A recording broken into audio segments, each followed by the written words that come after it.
Yo, what's up guys? Good day! So, etong video na to is about IELTS. Doon sa mga gustong mag-take ng IELTS next year. So, panoorin nyo to kasi itong video na to ay para sa inyo.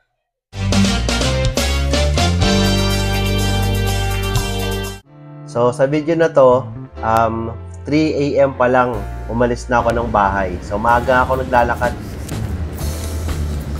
Tapos mga 4 AM nasa PTEX na ako noon. Medyo matagal ang biyahe kasi although wala naman traffic kasi maaga pa. So, tagalan lang dito sa may Robinson.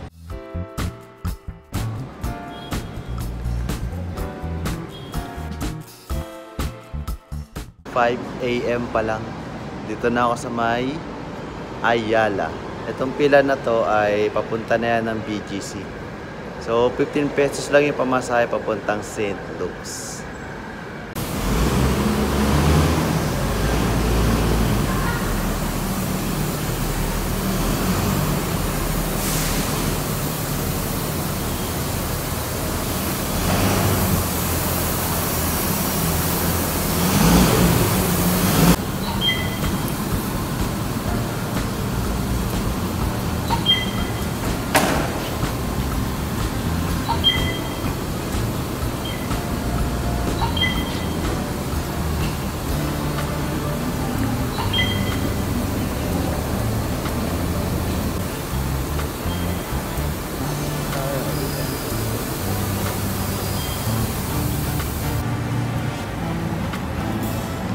So, ayun yung St. Luke's. Ito na yung The Curve na building. So, 7th floor.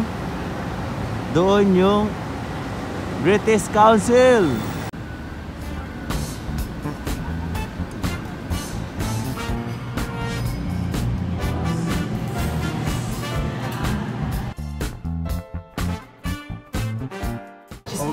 Oo. Boom, boom, boom. We are here now. British Council. O, di na page ko. So, ito na yung British Council.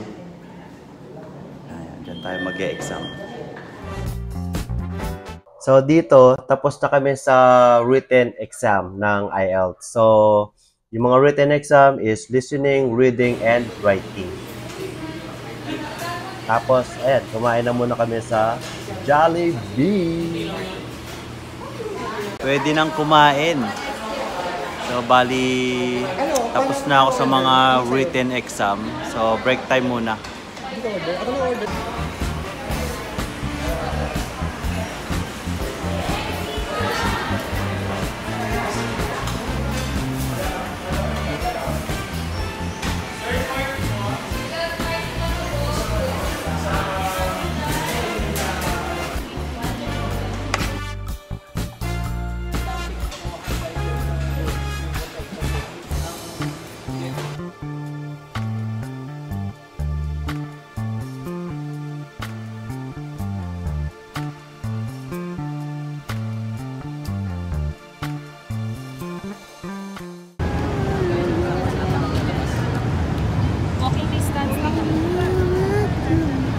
Sila.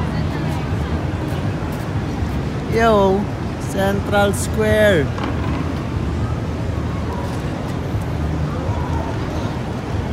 Nagpa-fashion.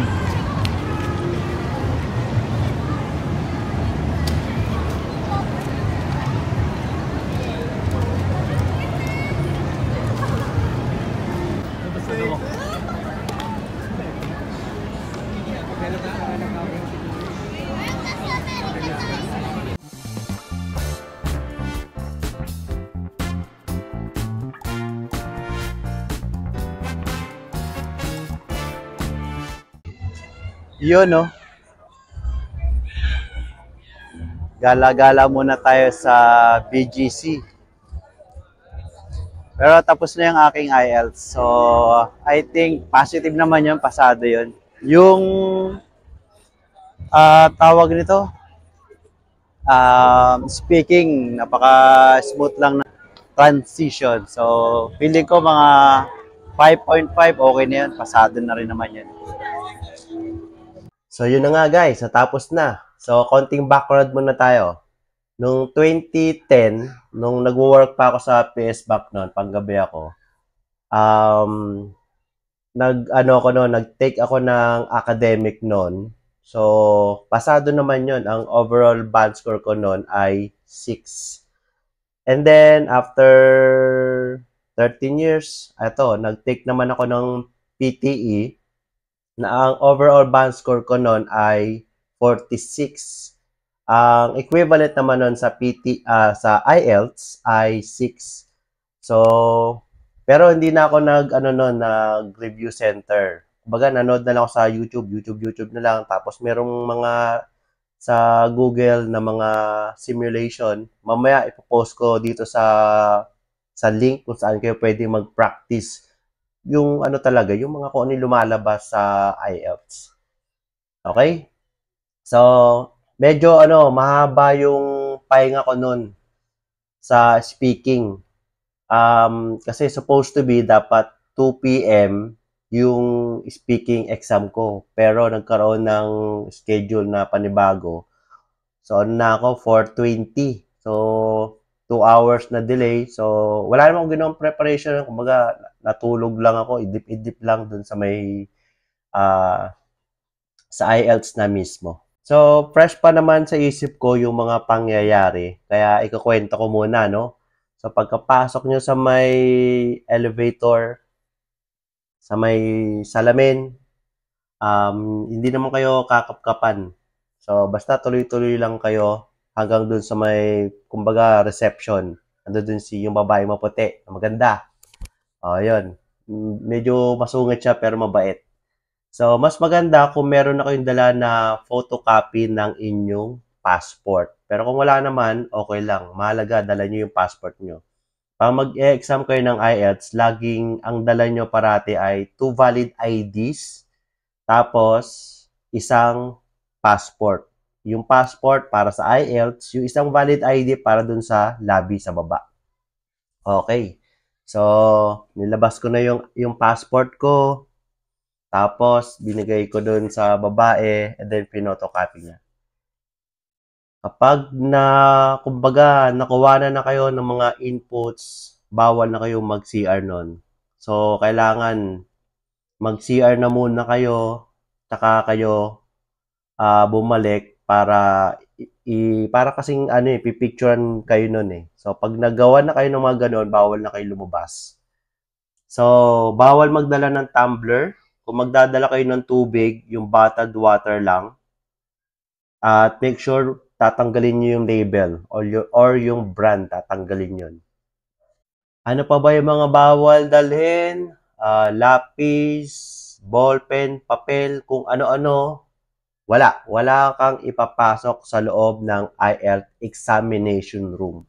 Kasi meron kayong Ops! Bago nga pala, itong magic parang pencil na to, pagtapos nyo na ng exam, ng speaking, lahat-lahat, pag binigyan ka nito, it's a sign. Pasado ka na sa IELTS. Kasi, balik tayo doon, patatayin ka ng ganyan, nakadipa, tapos i-scan yung katawan nyo, baka may mga nakatagong kung ano-ano dyan. So, wala kayo pwedeng ipasok. At pag nandoon na sa loob ng examination room, quiet lang. As in, quiet, mag-focus ka lang. Yun na guys, no? So, etong mga sasabihin ko ngayon, importante to kasi ito na yung mga tips, ito na yung mga preparation na ginawa ko. Sa totoo lang, one day preparation lang talaga ginawa ko. Kasi medyo maraming activities, marami akong mga case study, tsaka mga quizzes na actually, yung mga quizzes, ginawa na namin yan. Yung mga case study na lang. So, ito yung result ko, no? Ipopost ko rin dito, dyan banda. So, overall 5.5 na band score. At least pasok yun. Ang kailangan lang naman talaga sa akin is 5.5. Pero meron yung criteria, no? Kailangan sa aking speaking, ko, 5. Speaking and listening, 5. Tapos sa reading and writing, 4.5 lang. So, yun yung requirements kapag training visa or working visa. So, yun lang naman. Pero kung siguro kung academic ka, siguro bagsak yun, bagsak. So, sa listening ko, naka 5.5 ako. Sa reading, talagang kapit, sa tenga kapit lang. 4.5. Pero kung 4 lang to, bagsak to. Pero sa awan ng Diyos, talagang nagdasal ako bago ako matulog. Prior to that, siguro 1 week ako nagdadasal noon na sana makapasa. So, pinakaba ni Lord yung dibdib eh. Kasi sayang yung 12,000. Babayaran mo yun outright. Kapag bumagsak ka, kailangan within 24 hours yata or 48 hours, babayaran mo yun. Tapos kailangan mag-retake ka. Parang ganun yung narinig kong chika eh. Pero dito ko natuwa guys. Sa aking written, naka 6 ako. Tapos sa speaking ko, naka 6 din ako. So, ito yung pagkakasunod-sunod ng aking exam guys, no, sa written. So, listening muna, tapos sumunod yung reading na 1 hour, tapos writing 1 hour din, tapos speaking, yung pinakahuli, for 4:30 na ata ako noon nakapagsimula. Yun yung pagkakasunod-sunod, no? So, unahin muna natin yung pinakamadali, guys. Unahin natin yun. Alright guys, bago nga pala, no, bago tayo mag-proceed sa speaking, dapat meron kayong ganito. Kumbaga, i-rate nyo lang yung sarili ninyo. So, halimbawa, sa reading, goods na ako, 80%, 90%. Sa listening ko, out of 40, nakaka-26 ako. Tapos, next exam, out of 40, nakaka-20 ako. Goods na rin yun. Tapos, sa writing, lagay mo lang doon, goods. Tapos, speaking, goods. At goods. Tapos, think positive, manifesting. So, uunahin natin yung pinakamadali sa lahat, yung speaking. Maraming dinadaga dito eh. Pero ako, hindi naman ako dinaga. Kasi, pero advantage talaga yung mga nagtrabaho ng mga ilang taon sa call center. Kasi at least kahit papano, ando din yung fluency nila, yung vocabulary, yung pronunciation nila, ando doon na yun eh. At least, mababa na yung 6 sa kanila. So, eto yung mga grades ng mga classmate ko sa speaking. Ako 6, yung iba 6.5, yung isa 5, yung isa 6.5. Ako ang preparation lang na ginawa ko is ayun lang. Natulog ako ng maaga. Actually 11 na yun eh. Pero the whole day, nung buong Saturday, simula pagkagising ko, nagbukas na ako ng laptop hanggang natapos ako ng 11 p.m. ng gabi. Buong araw yun, wala akong ginawa kundi mag-review ng IELTS. Sa speaking, hinuli ko na siya. Kumbaga, 9 to 11 na lang yung ko sa kanya, ginawa kong practice. So, ang kailangan lang naman sa speaking is, hindi naman siya, job interview. So, isipin mo lang na by the way, yung nag-interview sa akin is British. So, isipin mo lang na it's a friendly conversation. So, hindi siya job interview, hindi ka tatanungin na, tell me something about yourself. Walang tanungan na ganun. Hindi ka tatanungin na why do we need to hire you, your strength, your weaknesses, walang ganon. So, hindi siya nakakakaba. Nakaka-enjoy pa ka mo. Kasi paglabas mo ng room, natapos na, talagang yung mga tanong maiisip mo pa, fresh na fresh. So, yun lang. So, imagine you are talking to a friend, yun. Friendly conversation lang.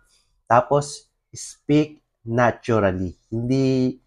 hindi naman yun mararamdaman nung examiner na yung boses mo nangangatog eh. Pag kinabahan ka lang talaga, pag dinaga ka. Pero ano lang, hindi mo kailangan mag British accent. Yung natural ano lang natin, natural accent lang natin. May tayo yung may voice na neutral eh. Kung ikukumpara mo sa mga Chinese, mga in India, tayo yung may ganun lang eh, neutral accent. Tapos itong technique na 'to natutunan ko lang ito sa ano, sa kay Jay sa YouTube. So, kailangan lang maintindihan mo yung time intro, yung PPF, yung past tense, present tense, at future tense. Yung PPF na 'to, goods ito sa question number 2 kasi meron doon na 2 minutes na discussion. Idi-discuss mo dapat yon within 2 minutes. So, yun yun. So, applicable lang yung PPF na yun doon sa question, sa section 2 kasi papahabain mo talaga yun eh. By the way, ang magiging exam nyo doon ay ano, parang online, virtual. So, ang layo nyo doon is parang sinukat ko talaga eh. Hindi siya ganito. 2 D pa. Ang layo mo doon sa computer. Tapos, magsusuot ka ng headset and then make sure na naririnig mo talaga si examiner. Yun yung napaka-importante doon. Kasi kapag hindi kayo nagkarinigan, hindi kayo nagkaintindihan at nilagyan ka na ng grade, yun na yung grade mo. As is, wala ka na magagawa doon. Kung bagsak yun, bagsak. So, yung lalaki, pinasuot na sa akin yung headset, tapos naririnig ko na siyang sasalita si ano. Pero ano pa lang ngayon, chine-check pa lang namin yung volume. Tapos nakita ko sa monitor, parang nasa 50% lang siya. Tapos sabi ko dun sa lalaki, Sir, can you please higher the volume? Like, put it like 70% yun. Tapos nung naririnig ko na ng okay si examiner, sabi ko, sumenyas na ako ng goods na. Pagkatapos, section 2, doon na tayo jump muna tayo sa ano na, sa section 3. Madali lang naman 'yun eh. Ito yung tips na maibibigay ko doon. Always extend your answer kasi kailangan ano na yung mga follow-up question na lang naman yun eh. So, kailangan mga 20 seconds lagi yung answer mo. Ngayon, pasok na tayo sa umpisa. Ang unang itatanong sa'yo dyan is, what is your name? Ayan. Sasabihin mo lang, huwag ka masyadong maraming paligoy-ligoy. My full name is blah, blah, blah. My name is blah, blah, blah. So, yung second question doon is, where do you live? So, short answer lang naman yun. So, sinabi ko lang naman doon, originally, I live from Quezon City, but we moved into Tansa, Cavite. Okay lang yun. Hindi naman kailangan ano doon. I-extend na ganito. I live from Quezon City. Quezon City is the second largest population in the whole Philippines. Wala nang ganun-ganun.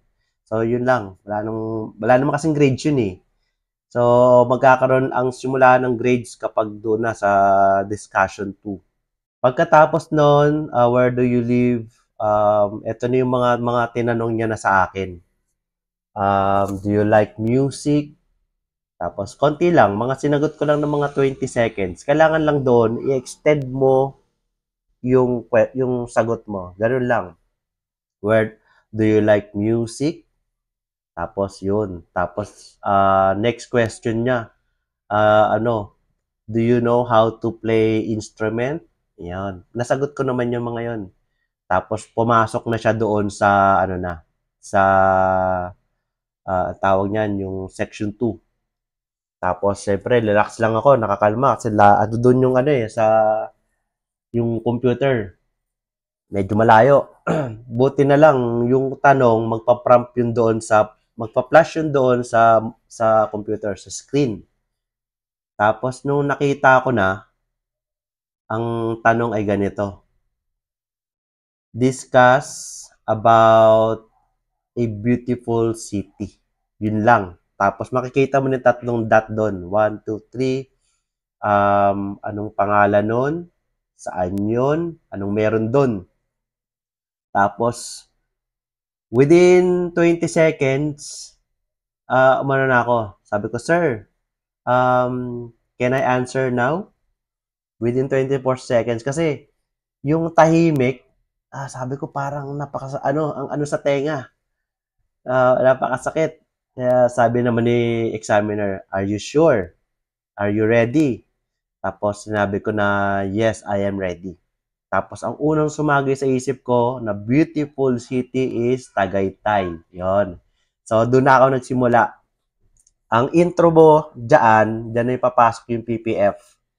Today, sabi ko, today I would like to talk about one of the beautiful cities in the Philippines, which is Tagaytay. It is located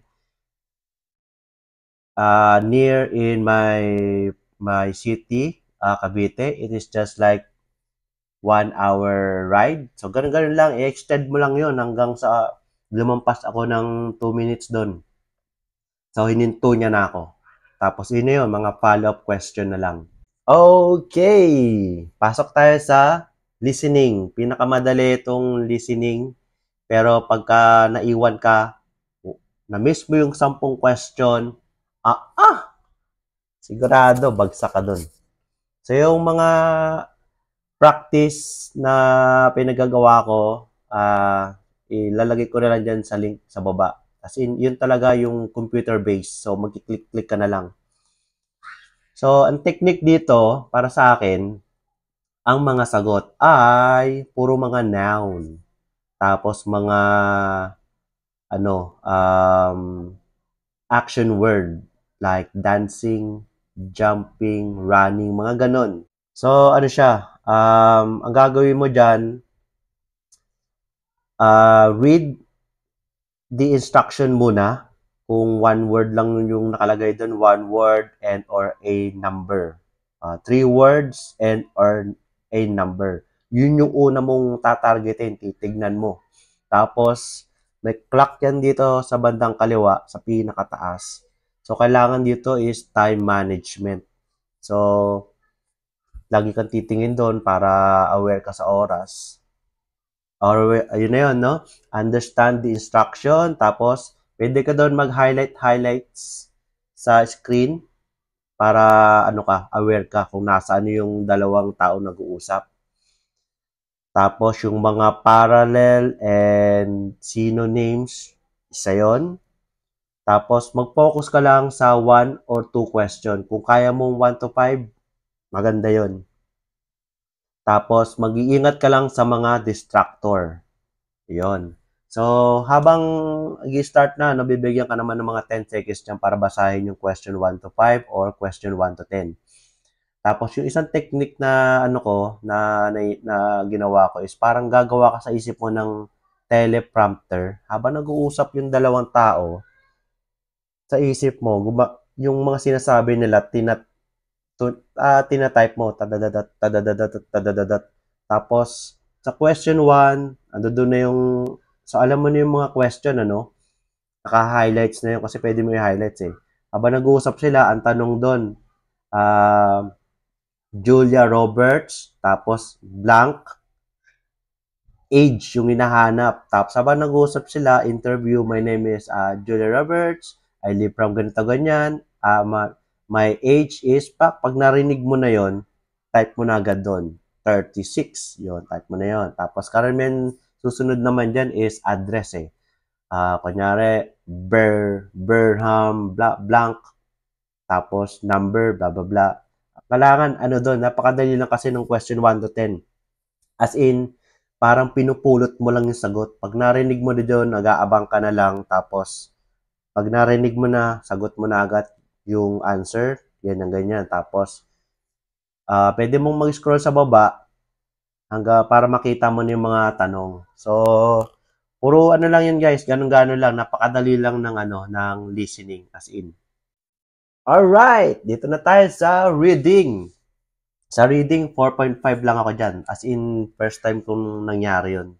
Samantalang yung nag-ano kami, may pina-take home si sir na ganun niya, question 1 to 40. Na perfect ko yun, ha? Yun, nakakatawa. Pero, kasi take home naman siya eh. So, sinagutan ko lang yun na 1 hour na perfect ko siya. Pero yung eto na, yung simulation na, sobrang bababa na nung mga nakukuha ko talaga. As in. Pero, ang ginawa kong technique dyan ay ganito lang. Kumbaga, applicable na to sa lahat. Skim reading lang talaga. So, read the whole passage. Ang ginawa ko nun, kahit napakahaba nun, bigyan mo yung sarili mo ng 5 minutes. Basahin mo muna lahat ng buong passage. Tsaka ka magbasa ng question. Para dun sa isip mo, tatatak na yung yung mga keywords. Pwede mo rin i-highlight yung mga keywords na yun. So, basahin mo muna talaga yung buong passage na yun.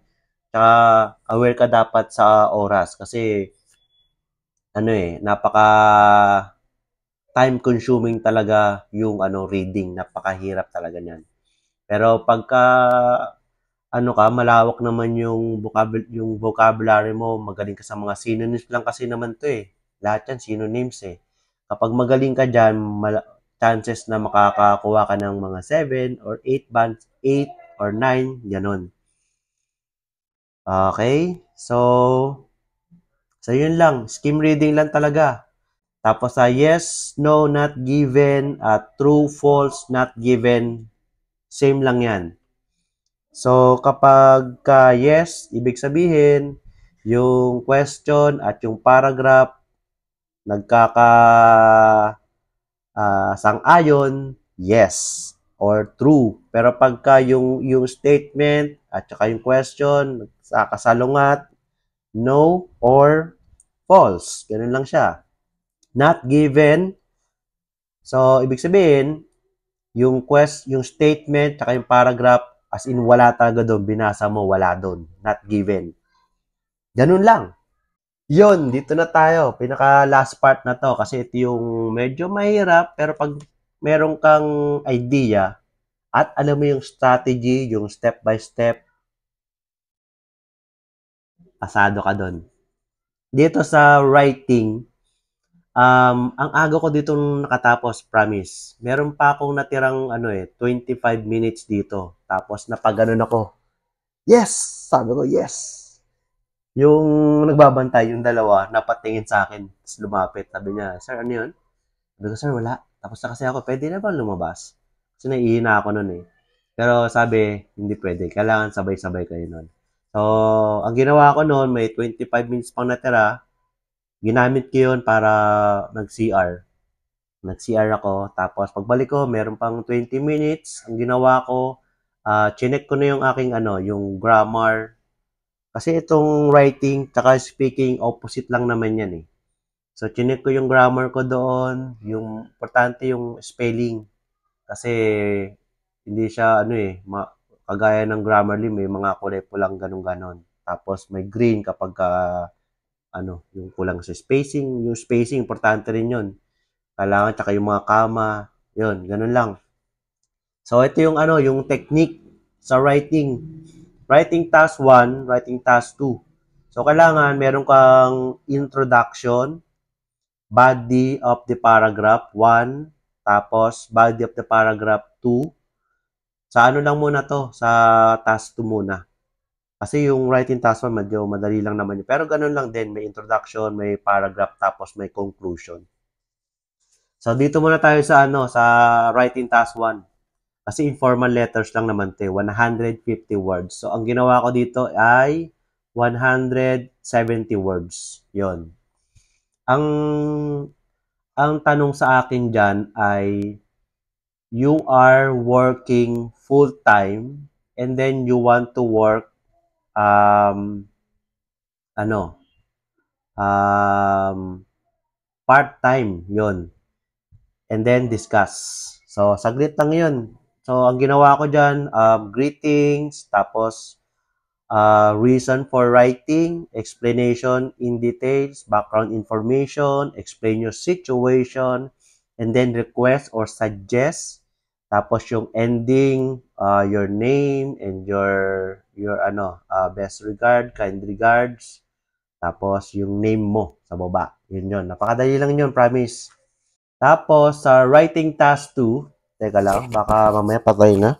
Alright, okay. Goods.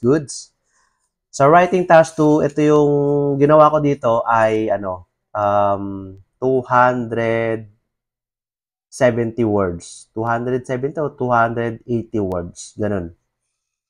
Kailangan mong maintindihan dyan itong pattern. Yung introduction, tell the reader what you're going to tell them. Sa paragraph, tell them, sabihin mo na. Sa conclusion, tell the reader what you told them. So, ganun lang, basic. So, ang tanong sa akin dito, para sa akin medyo madali. Madali talaga. So, ayun. Kasi pagka tanong pa lang, tapos pumasok agad yung idea mo, ibig sabihin, madali. Yeah. Ang tanong doon,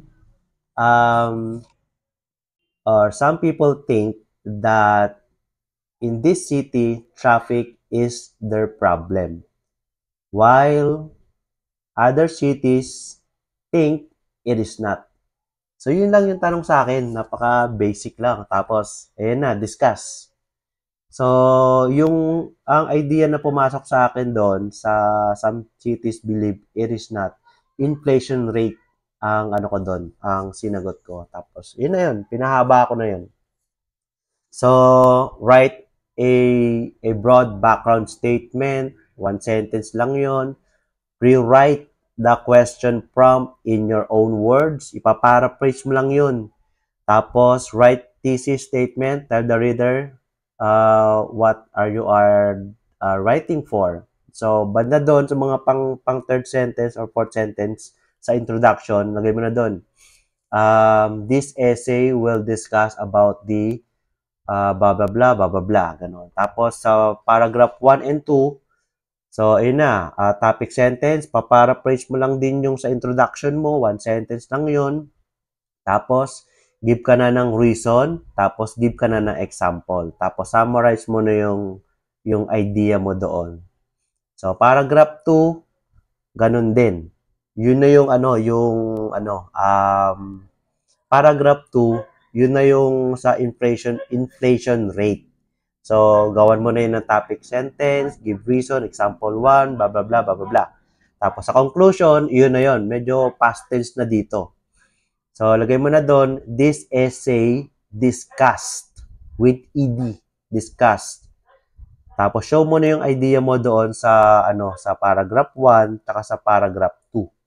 Tapos, sa conclusion, lagay ko na doon, in my opinion, traffic is blah, blah, blah, blah, blah, blah, tapos inflation rate, blah, blah, blah. I believe, tapos ibigay mo na yung, sa opinion, pinakababa nun, ibigay mo na yung sarili mong, pinaka-opinion mo. I believe that traffic and inflation rate, both of them are the problem, blah, blah, blah, that hinders into our economy. Mga ganun-ganun. So, sana.